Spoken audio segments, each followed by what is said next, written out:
Dari Gunung Kidul ke Grid Moto3, sebuah lompatan berani.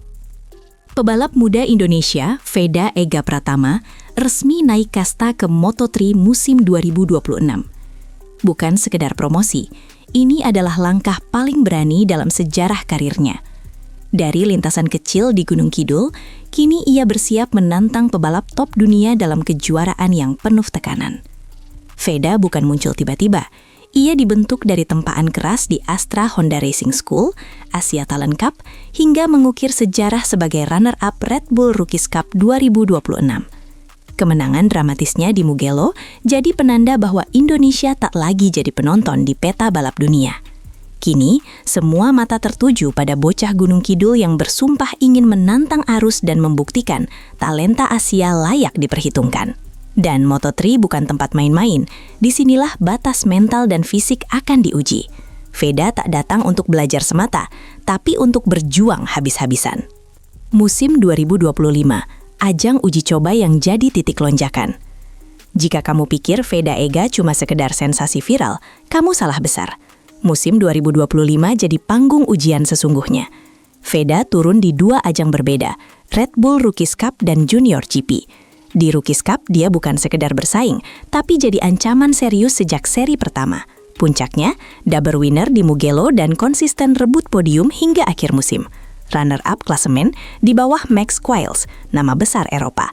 Di Junior GP, meski tak semoncer Rookies Cup, Veda tetap jadi pebalap Indonesia pertama yang tembus 10 besar klasemen akhir sepanjang sejarah. Kombinasi kecepatan dan daya tahan mental inilah yang bikin Honda Team Asia akhirnya berkata, "This is the guy." Tiket ke Moto3 bukan hadiah, tapi hasil dari pertarungan panjang.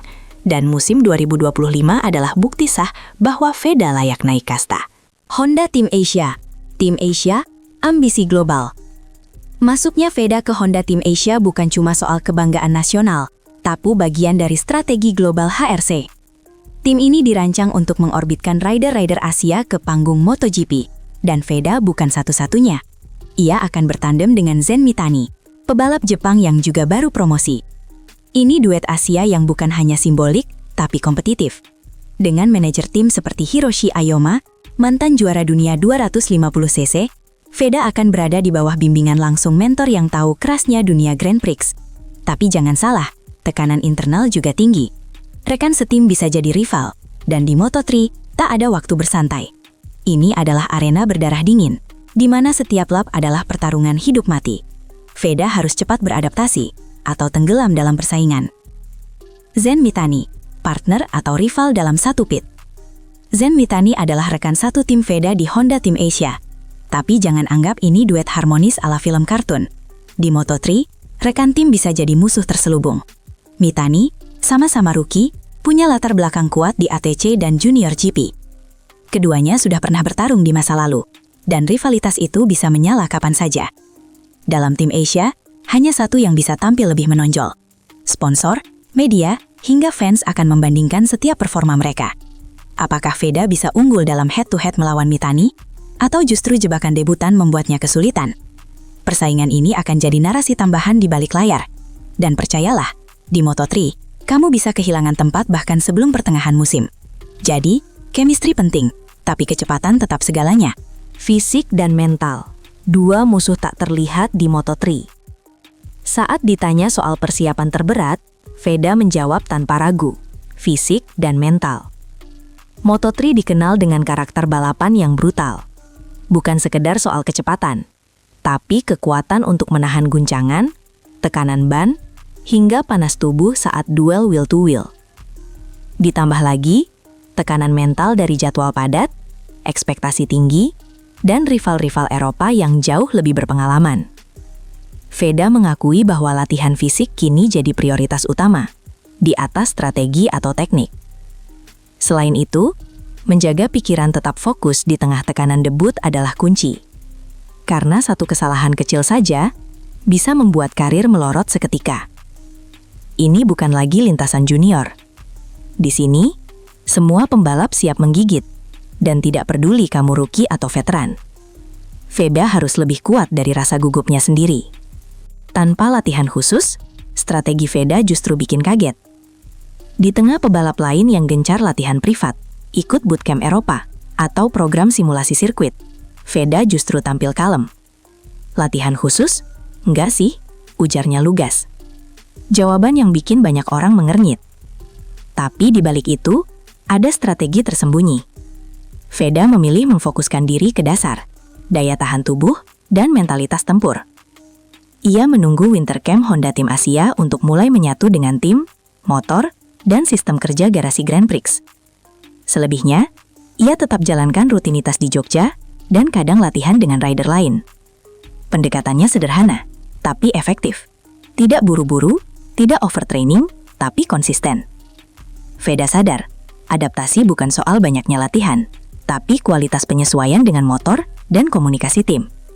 Di Moto3, komunikasi antar rider, crew chief, dan data engineer bisa menentukan nasib di klasemen. Dan Veda memilih mengasah itu saat waktunya tiba. Moto3, kelas balap paling brutal di dunia. Banyak yang mengira Moto3 adalah kelas pemula. Salah besar. Justru disinilah pertarungan paling kejam terjadi. 10 pebalap bisa bertarung dalam jarak sepersekian detik, dan slipstream jadi senjata maupun bumerang. Tak ada pelindung, tak ada kompromi. Satu kesalahan bisa membuatmu dari posisi 2 langsung melorot ke 10. Veda harus siap menghadapi duel agresif, senggolan, dan tekanan dari rider yang sudah 3 tahun berkecimpung di kelas ini. Inilah alasan kenapa Moto3 disebut sebagai kelas pertarungan sengit, bukan pembelajaran.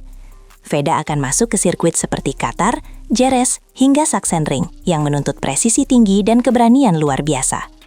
Dan jangan lupakan, banyak rider Moto3 sudah mengenal siasat team order, blocking, dan slipstream double cross. Veda butuh refleks dan kalkulasi yang lebih tajam dari sebelumnya. Spek motor setara, tapi skill jadi pembeda. Satu hal yang membedakan Moto3 dari banyak kategori balap lainnya adalah motor nyaris setara. Artinya, kecepatan bukan ditentukan oleh mesin, tapi oleh pembalapnya sendiri. Setiap rider harus jago dalam menyetel motor, dari suspensi, tekanan ban, sampai pilihan gear. Veda mengakui ia masih belajar di area ini. Motornya memang khusus balap, jadi pinter-pinteran nyeting juga, katanya. Ini bukan sekedar duduk dan gas. Ini adalah kombinasi otak, feeling, dan komunikasi data. Di sini, keunggulan Veda akan diuji. Bisakah ia membaca karakter lintasan, tahu kapan ban mulai overheat, dan paham bagaimana menjaga traksi saat duel di tikungan cepat? Di Moto3, kejeniusan teknis bisa jadi pembeda antara pemenang dan rider mediocre. Dan Veda sedang membangun fondasi itu perlahan tapi pasti. Step by step, tapi mata tetap ke Rookie of the Year. Veda bukan tipe pembalap yang langsung sesumbar soal gelar, tapi ia tidak menutup ambisi. Kalau bisa Rookie of the Year, bismillah, ucapnya.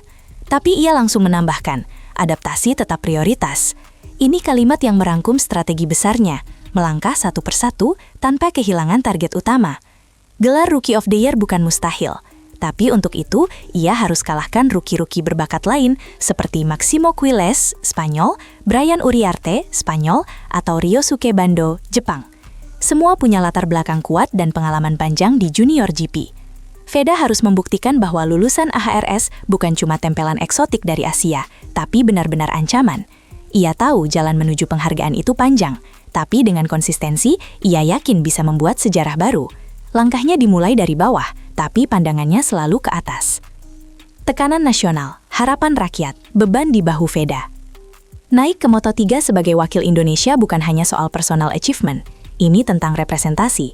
Rakyat Indonesia, media, sponsor, hingga federasi balap melihat Veda sebagai simbol kebangkitan motorsport nasional. Dan tekanan itu nyata. Setiap kesalahan akan disorot, setiap kesuksesan akan dibesar-besarkan. Di usia 17 tahun, Veda harus menyeimbangkan antara performa di track dan ekspektasi publik. Media sosial bisa jadi medan pertempuran kedua, tapi justru di sini mentalitas Veda diuji. Ia tak banyak bicara, tapi tindakannya di lintasan sudah cukup bising. Ia bukan pembalap yang lahir dari kemewahan, tapi dari latihan di pasar hewan, tikungan sempit, dan semangat luar biasa. Jika dia berhasil melampaui tekanan ini, maka bukan hanya Rookie of the Year yang menanti, tapi potensi ikon MotoGP Indonesia pertama dalam sejarah modern.